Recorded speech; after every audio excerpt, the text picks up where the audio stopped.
This is a DSi XL. This is a Burgundy console. And I'm going to test it and see sort of, well, whatever this means, and components, things of that sort, disassemble it for cleaning. No presents. This is part of a test, or a parts-only console lot that I got. So, aside from area being a little bit of a cluster, let's see kind of what we got going on here. Right side of touchscreen broken.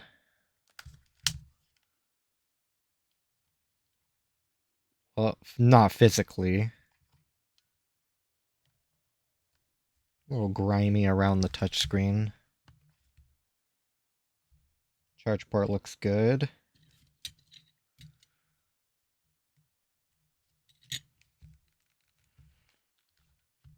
Well, I guess I can see if it has a battery. Ooh, it might have a battery.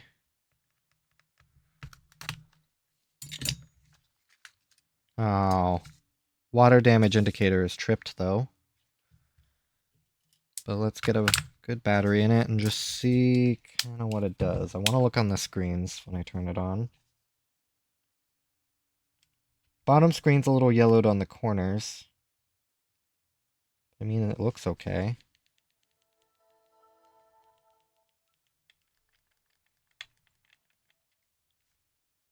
Okay, I mean, so far so good. I'll do a independent test of the touchscreen. I do want to check out the game card slot before I go jamming my carts in there.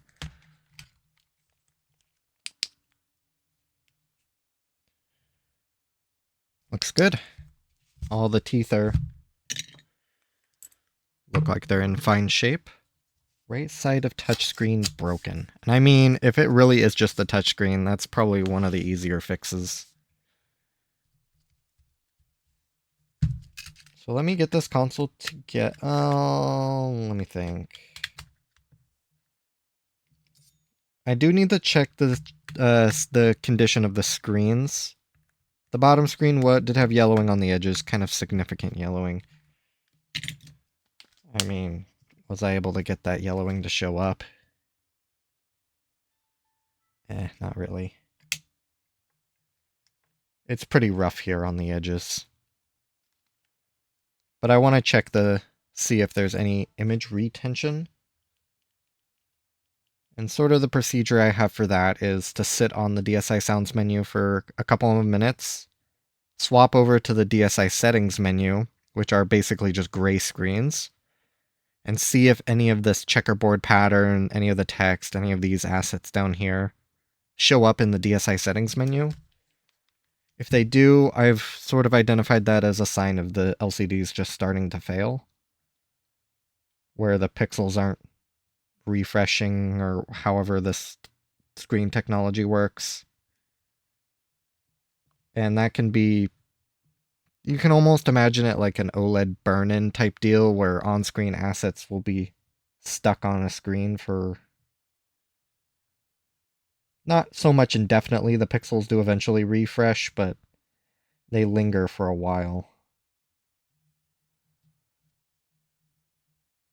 While I'm kind of sitting here waiting, I'll get all these screw covers off.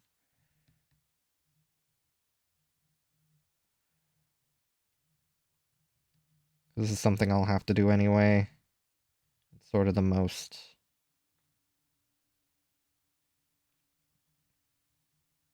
Not so much the most tedious, but...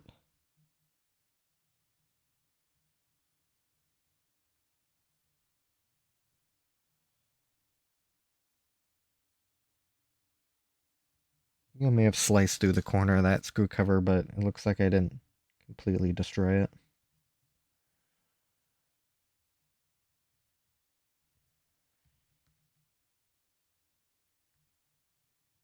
I don't know if I'm getting underneath the adhesive or not, but it should be helping me a lot more than it is. Oopsie.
Okay, get these squared away in my little screw cover holder.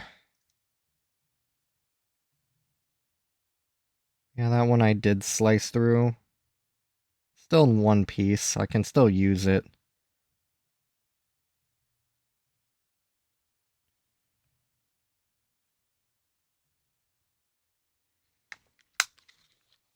And since I'm working on this, I'll go ahead and grab the rear ones as well. Just try to not close it.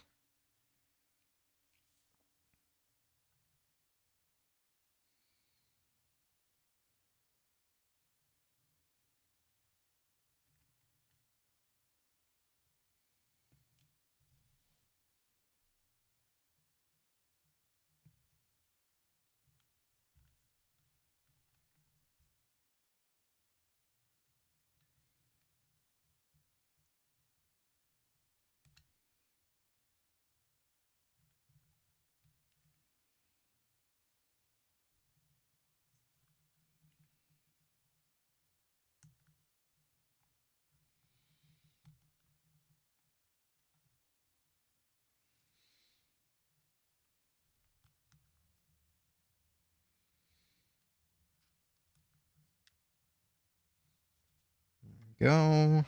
Get these put away.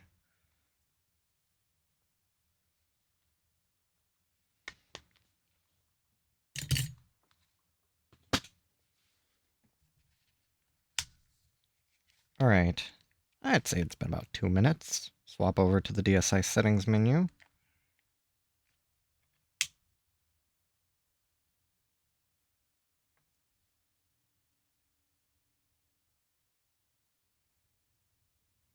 And I don't see anything. I think we're good.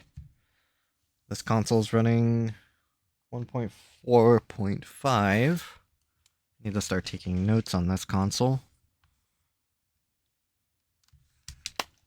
Okay. This is Burgundy DSI XL. Well, technically a wine red.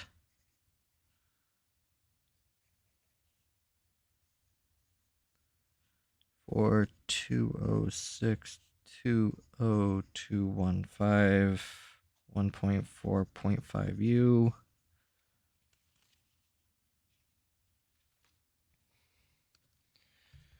Okay, and then what I'm gonna do, grab my testing form here. I'm gonna subject it to just a battery of tests, something fairly simple that should test all the components. And this would be the same sort of testing I do on my consoles that I refurbish. So that will be this category down here of just basically pass or fail tests. So the first test is motherboard and power board. And basically what that is does the console turn on? Yes. And then does it open an application, which I did 2 of the applications. So that means those 2 components, at least broadly speaking, are in good shape. Nothing wrong with the connection to the battery.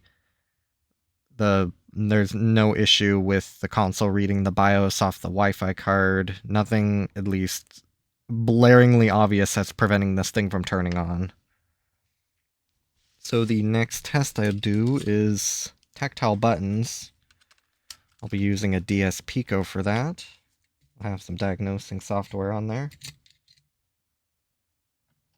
I'll grab my stylus.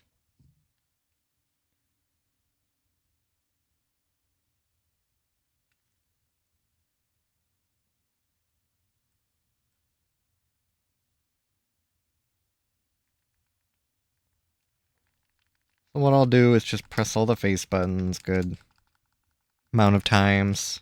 The face buttons themselves I'm not too much worried about. They're usually always fine. Shoulder buttons, however,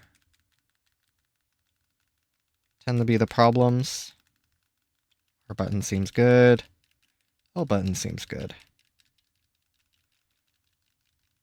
Nice. Soft refresh to go into my touchscreen test. Now this touchscreen, it's a little scratched up. It's not horrible. It's not the worst I've seen. Well, clearly. I would probably reuse this touchscreen. But apparently, the right side of it is broken. Whatever that means. I'll find out pretty quickly. So I have another homebrew application that turns the bottom screen into a touch pad, or a sketch pad, essentially. An uninterrupted, complete pad. Let's see, I'll do... Oh, look at that! So that is a dead zone. So right there, I was drawing the perimeter. I'll do it again. I haven't had one of these in a while. That's kind of fun. Yeah, right there. So I can't get any touch inputs to register in there. That is indeed a bad touchscreen.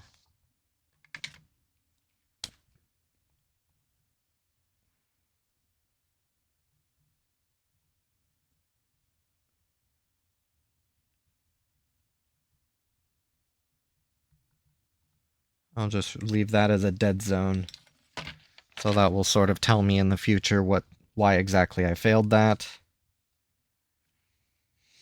So ignoring that, as touchscreens are fairly easy to replace. That's a rather benign issue. Next is speaker, microphone, and headphone jack. I'm going to combo this with an SD card slot test as well. Clicks in there nice. Check the microphone. I can also check the volume buttons. Those are the two tactile buttons I couldn't check in that piece of homebrew software, other than just sort of listening for the volume to increase and decrease. But this is a far more like objective one-to-one press reaction area that I like. La la la la! Microphone works. Reads my SD card. I have a piece of music loaded up on it. I'm just going to listen to both speakers as well as plugging in some earbuds, listening to both channels, seeing if all that's good.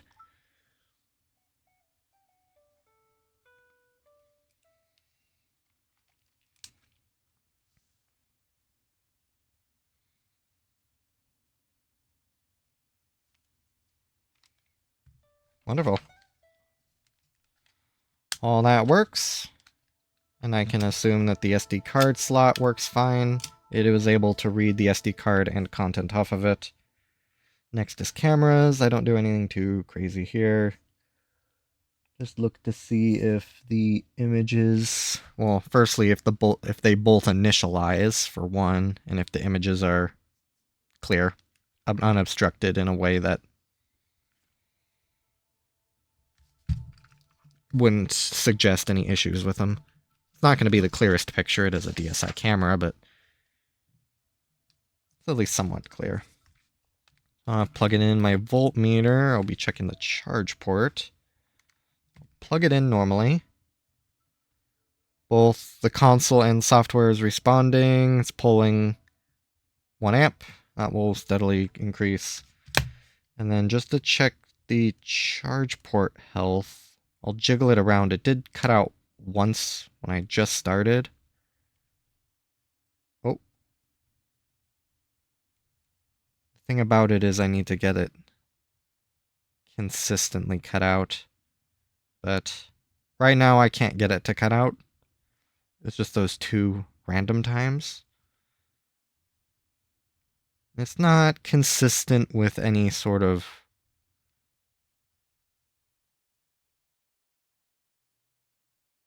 issue with the charge port itself. Like, I am able to sort of get it to like quickly cut out if I like jiggle it really quickly. But I mean,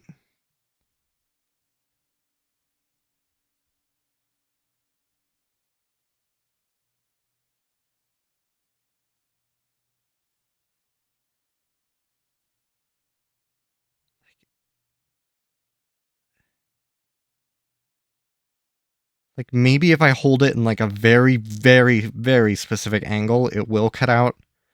But I mean, unless you live in like an earthquake-prone area or aboard a boat, I don't really see how that could be any issue. I can probably try bending these prongs up a little, seeing if that will mitigate the issue a little, but it at least isn't telling me it's a charge port issue.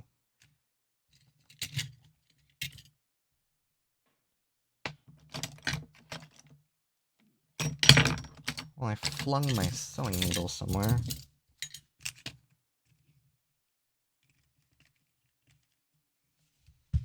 Okay.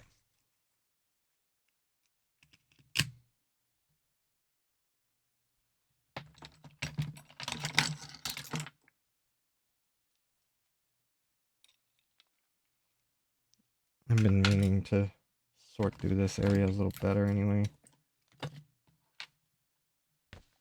Where on earth did it go?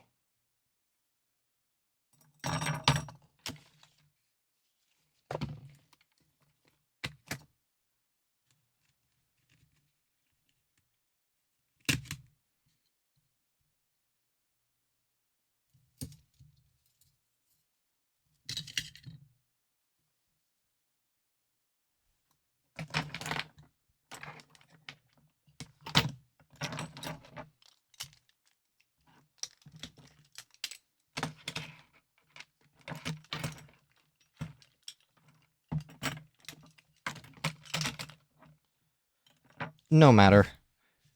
Regardless, I think it's fine. I mean, I can try bending up those little prongs. That should help mitigate it a little, but I really have no reason to suspect that this charge port's bad. Neither are any of the solder joints. It wasn't at least responding in the way that would suggest that. So, last test is game card slot. Now, I'll be utilizing one of my tall stacks of game cards I have over here.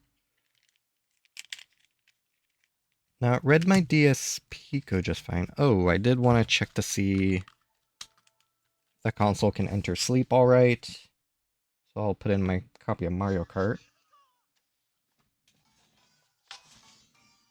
And then, using a little, I think these are little neodymium magnets, perch it right above the little component that's sensitive to magnets that will kick the console into sleep. Both screens go black. Power light is breathing, the Wi-Fi light dimmed. Comes out of sleep when I remove it. So that is all good. Only had one case of a console where the sleep was like erratic.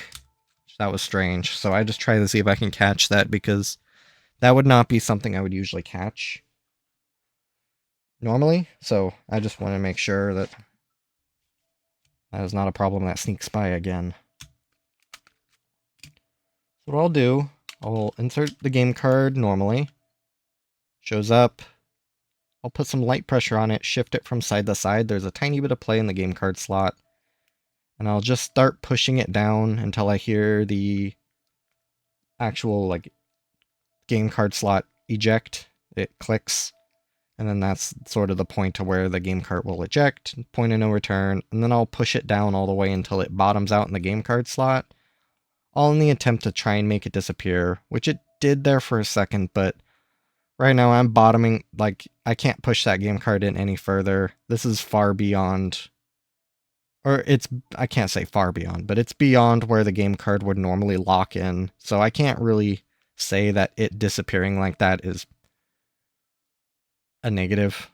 I can always do a cleaning run on the game card slot. Like right there, it's disconnected, but unless you're holding down your game card while you're playing it, I don't think that's a problem. So I'll do that a couple times just to see if any of the, if I can get it to disappear between where it normally locks in and where it ejects.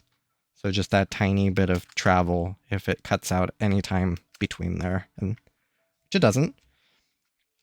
And then I'll strike the back of the console against my open palm to see again if the game card will disappear, which it doesn't. It also catches to see if there's an issue with the power systems, be it the battery or if there's something wrong with the small daughter board that connects the battery to the console. If there's like a broken solder joint that with enough vibration will just cut power.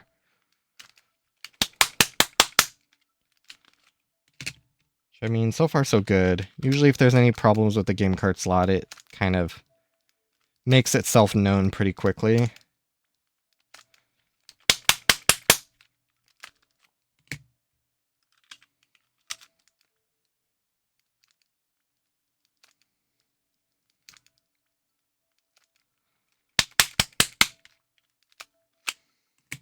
I mean, I'm kind of surprised nobody fixed this console. Like, there's a couple of the consoles that I've gotten that had some pretty significant issues, like be it like physically broken. The last console I worked on, it had absolutely no sound through the speakers or the headphone jack, and there was just a little bit of corrosion on the motherboard, kind of cutting a couple traces.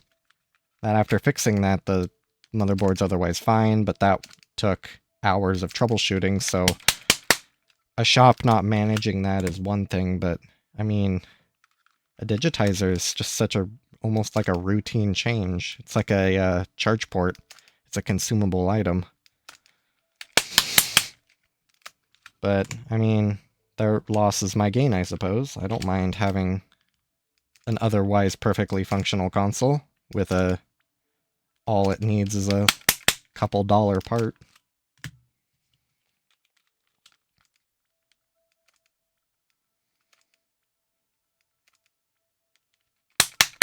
Okay, I detected no problems with that game card slot.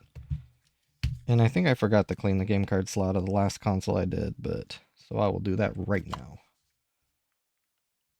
All I'll do is just coat a game card in rubbing alcohol. In this case, it's 91%, but I'll just quickly take it out and put it in.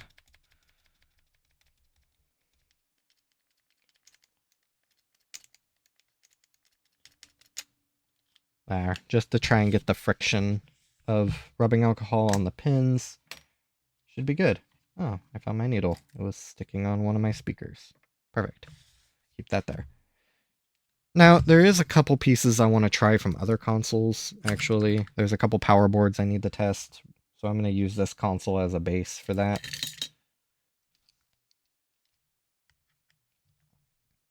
But, since I've now cleared this console, I can get it all disassembled, get all these parts sorted, and hopefully we'll find a good home. I don't think I need these screws anymore, so I can part with them.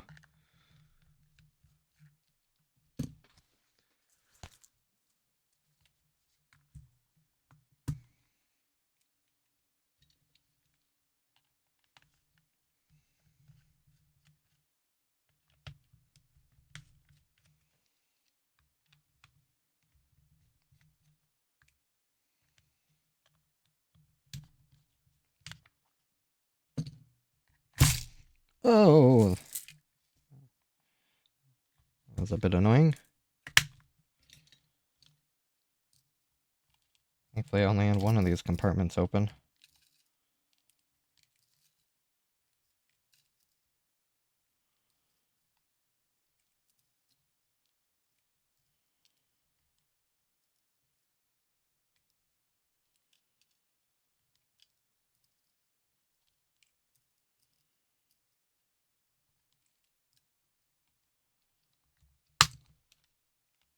All right.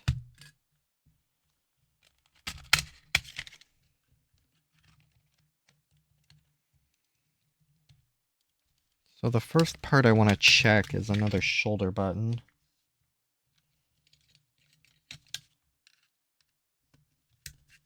That I think just needed a cleaning.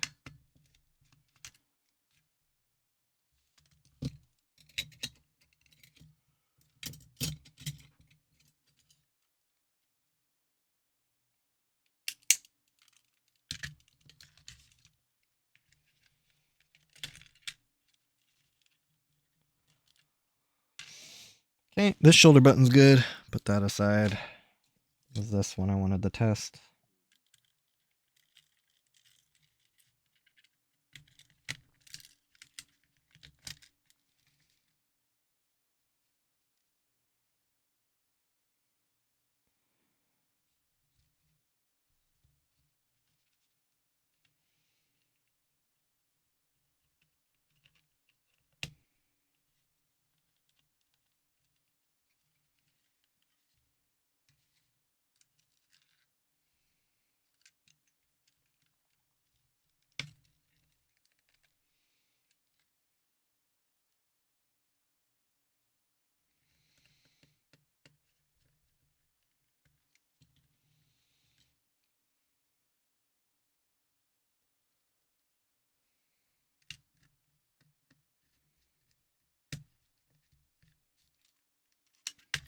Perfect.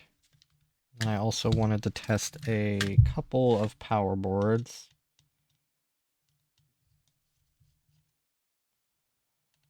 One where I blew the F1 fuse on complete accident. Did replace the fuse, but I just want to make sure that it powers on correctly, no weirdness happens there. I also replaced a couple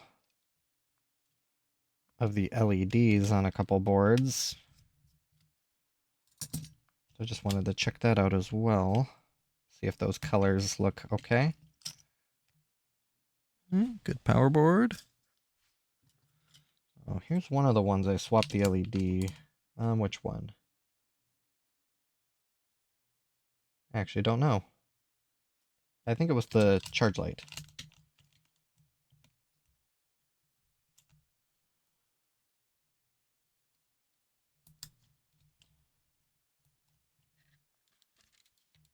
I'm only going to plug in the volume button. I don't really need to test the other shoulder button.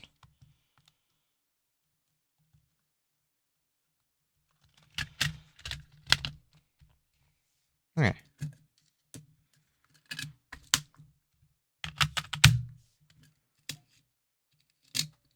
Grab my DS Pico again.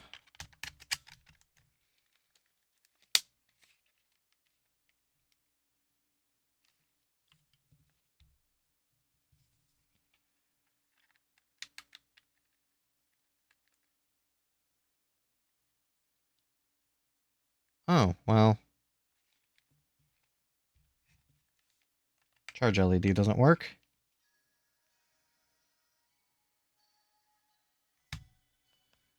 That's why I test it. Oh, it doesn't work because my charger isn't plugged in. Duh. Like, I could have sworn I tested it. There we go. I mean, it's not the same color orange. It's not as orange. But I mean, if I saw that and I wasn't looking for it, I doubt I would be able to spot it.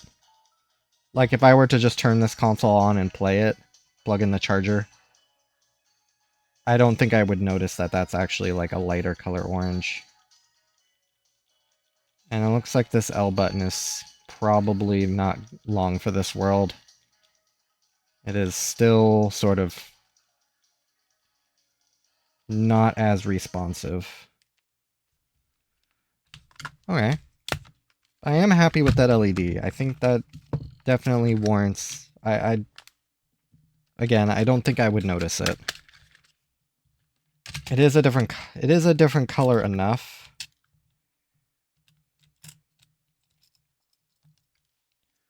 What I'm going to do is at least sort of clear it. I think it's an acceptable replacement. This other one might not be the same story because I replaced that same color orange with the Wi-Fi light, which I suppose would probably work because it's not quite orange, but it's also not yellow.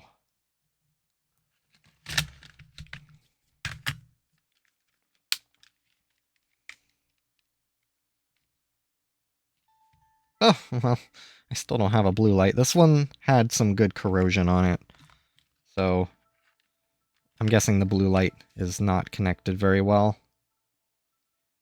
And yeah, the Wi-Fi light's yellow, the charge light is orange, and, well, what's supposed to be the blue power light is still not working. Okay, that is a problem that I will solve later. Probably not on screen. Because if I had to guess, because there was some corrosion up there, I thought I had it resoldered on, but it's possible I torched that little LED. Problem for later. Last but not least is this one, which I blew the F1 fuse. I did replace it, but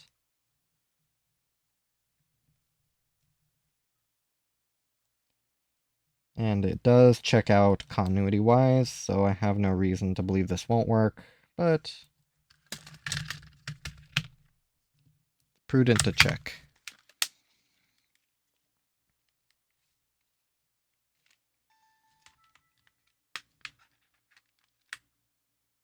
Turns on and charges. That's all I needed to know. Alright, well.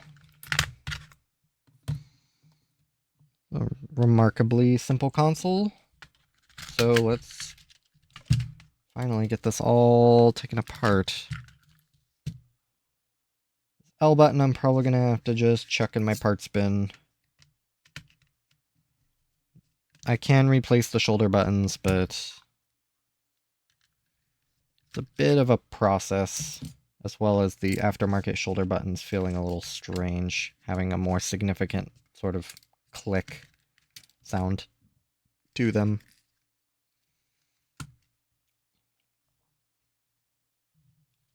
Get all the screws out. Complement of black and gold screws.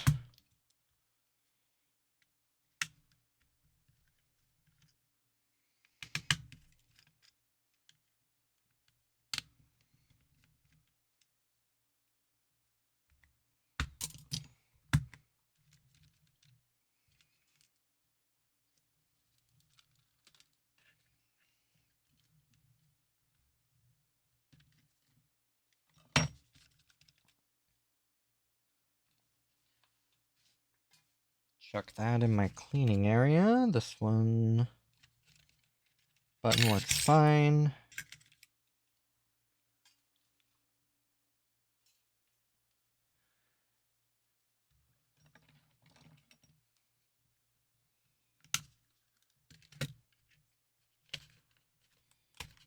This, however, does not.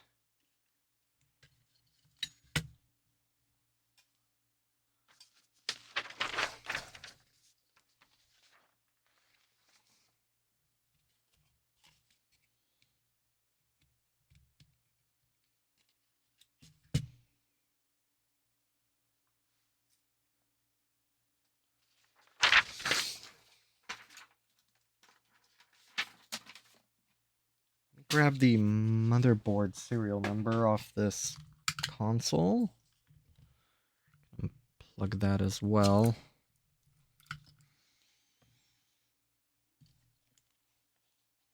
This is 31706012 U0115P1 negative A89.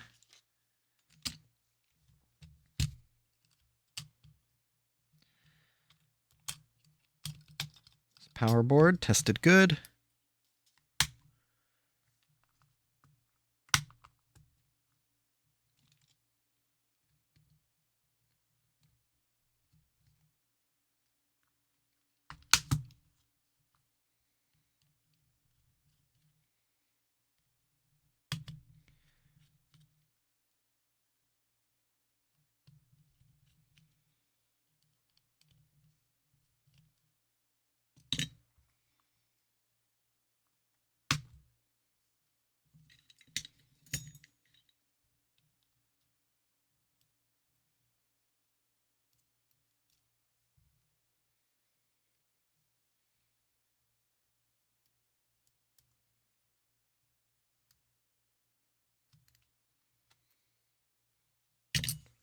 I did want to check.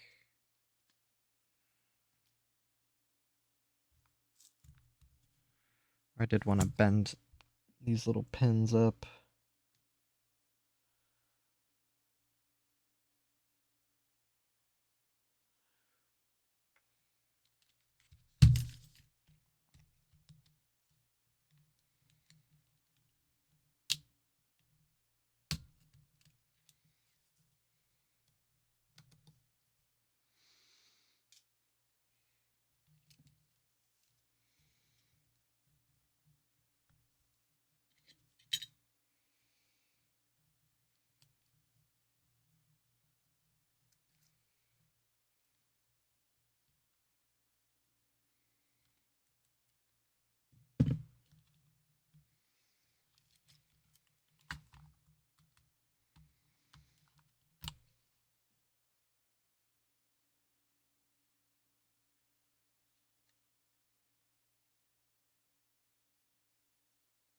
The board looks good.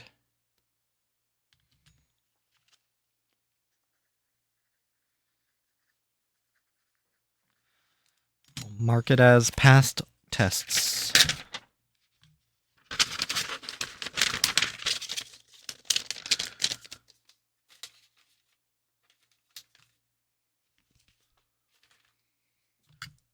This one had yellow on edges.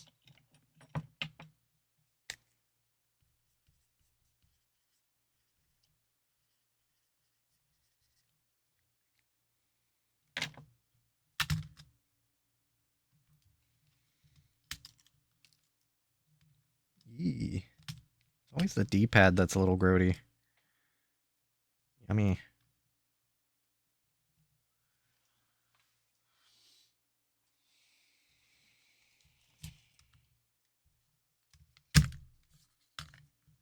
I'll just wash those.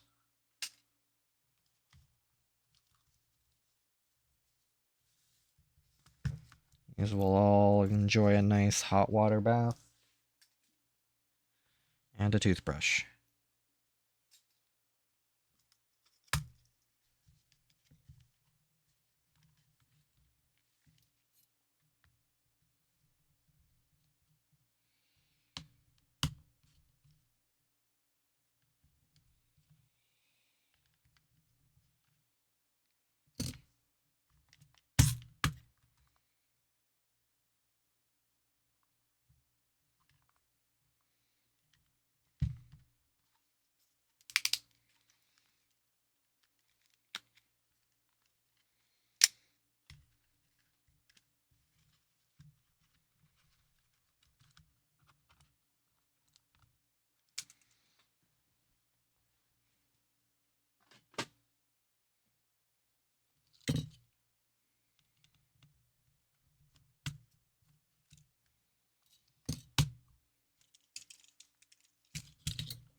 Alright, let's see where the hinge ring goes.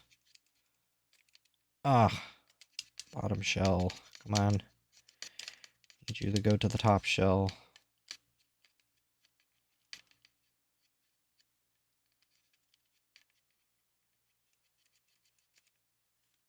Oh, rats.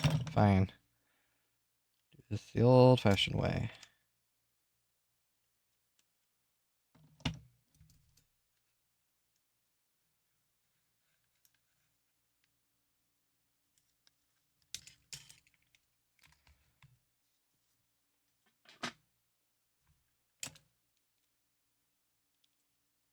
That nice and coiled up. Let the hinge ring hold on to that coil. Slice the adhesive around the shell. There really isn't much holding it on. Very carefully working it out. Kind of pinching it along the way. Look at if that hinge ring stayed in. Voila.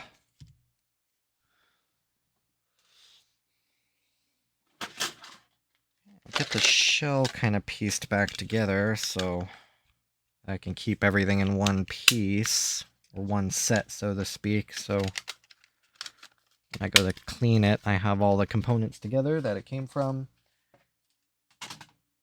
They're usually in about the same physical shape. Camera is good, and that is everything.